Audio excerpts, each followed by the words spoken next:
Hello, my name is Jen and welcome to the Book Refuge. Today, since it is still February, I have a couple videos coming for you that have to do with things that I love. So today, what we're going to be talking about is things that I really love to read in my books. Now, I believe I've made a video kind of like this before, and this time I just wanted it to be more like their general things. Like I think I've made like my favorite type of romances and my favorite type of relationships. And in this case, I kind of want to just go over 5 different things that I really like in a book. Not to say that a book has to have one of these, but if I get a whiff that a story has one of these 5 things, it makes me about 50% more likely to pick it up. Like it doesn't take a lot to convince me if I know that it has one of these things. So let's go ahead and jump right in. One of those things for me that just gets me so excited if someone tells me about it is a good found family. So if this is a case of a character who is an orphan, or they've lost everyone important to them, or they don't get along well with the family that they do have, when they fall in with a group of ragtag put together, or they themselves get incorporated into someone else's family and loved just like they belong, that really just gives me all the feels. It makes me so happy. You know, a kid who didn't have a parent who gets one, or an adult who finds younger people to be a part of their life. I think that is so amazing. A couple examples of these, of course, is I think of the Weasleys and how they just scoop Harry in. He's treated just like one of their sons and is loved and given gifts on his birthday and Christmas and just treated just like them.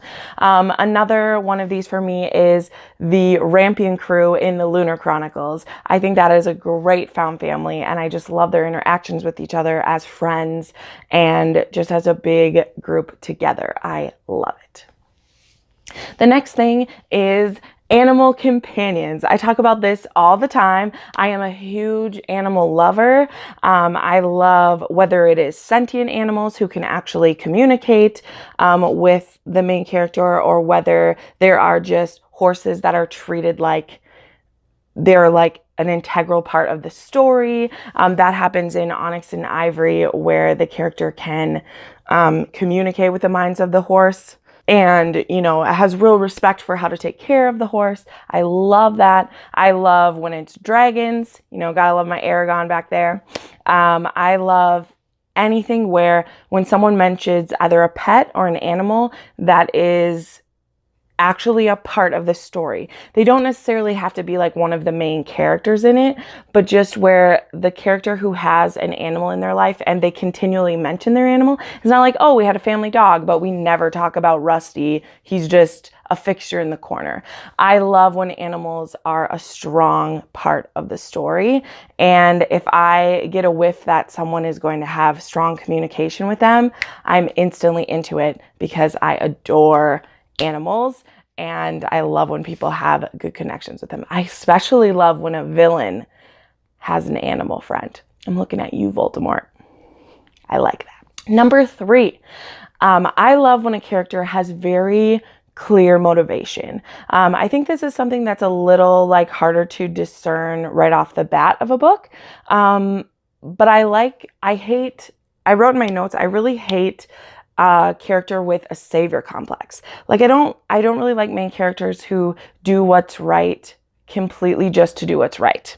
Although that is a completely different kind of story usually, and I can really get behind a hero like that. What really speaks to me is a character who they've been done wrong by their system, but yet because people that they love are involved in that system, they're still willing to go in and do it.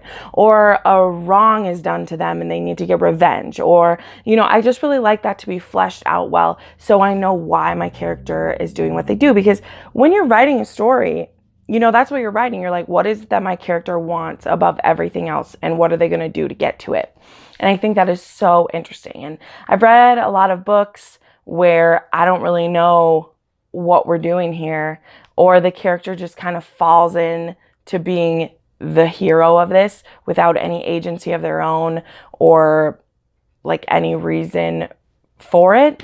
So that's something I really like to see, is I like to see some good motivation to keep me rooting for my character, and that I actually see the purpose for what they're doing. The next one, which again, this won't be any surprise because I made a whole video about this. I need some good romance in a story, and I don't care how I get to that. It can be insta love done well. It can be friends to lover. You know, again, I made a whole video about my favorite kind of romances. But that is very important to me. I am being introduced to more stories lately that don't have romance as a main part, and of course I still like them, but I just like a couple to root for, and I'm not going to apologize for that because that is what I want in my stories. And I find that if a story lags at all or has some boring parts, if I can still root for a couple to be together, then I'm usually really excited. So I know there's a lot of people that don't give a hoot about the romance, and I say, you do you, I need some romance for me. A case where that wasn't necessary, Vicious and Vengeful by V.E. Schwab. Those stories to me were fantastic, and I didn't miss that there wasn't a romance going on, because it had a couple of these other things. It had an animal companions, and it had good motivation. So then it's okay for me that it doesn't have that, but good, meaningful romance is very important to me. And then the last thing I want to talk about is a fully fledged world. If this is taking place in like current times where maybe it's a fantasy story, but everything is the same, fine. You don't need to explain to me that everything's the same. But if I'm stepping into a fantasy world with you, I need to understand my surroundings. That includes beautiful maps. That includes good descriptions. That includes give me a feel, make me smell the streets, make me realize who the bad guys are in town and what are the parts of town we stay away from because of this or that. And that's just really important for me to be able to fall into a story, especially a fantasy that may be huge. A good example of this for me is I recently read Elantris by Brandon Sanderson, and Elantris was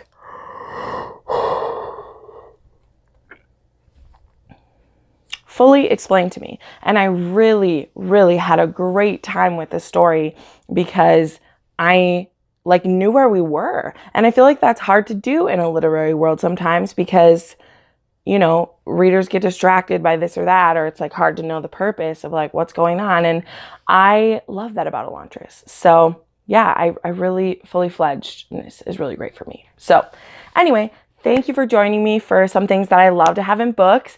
Tell me what your favorite things are. Some things that will make you grab for that book as fast as you can, besides what genre it's in. Because, you know, yeah, that's a whole another thing too, my favorite genres. But something that will get me to cross genres even easier is if I can know that 2 or 3 of these favorite things of mine are in this book, I'm more willing to give it a go if it's outside my comfort zone than just blindly going for something. So anyway, thank you for joining me today. My name is Jen again, and if you'd like to see more books from the Book Refuge, I make new videos every Monday, Wednesday, and Friday, so make sure you subscribe and you don't miss anything. And if you'd like to watch some more videos, you can do that right now.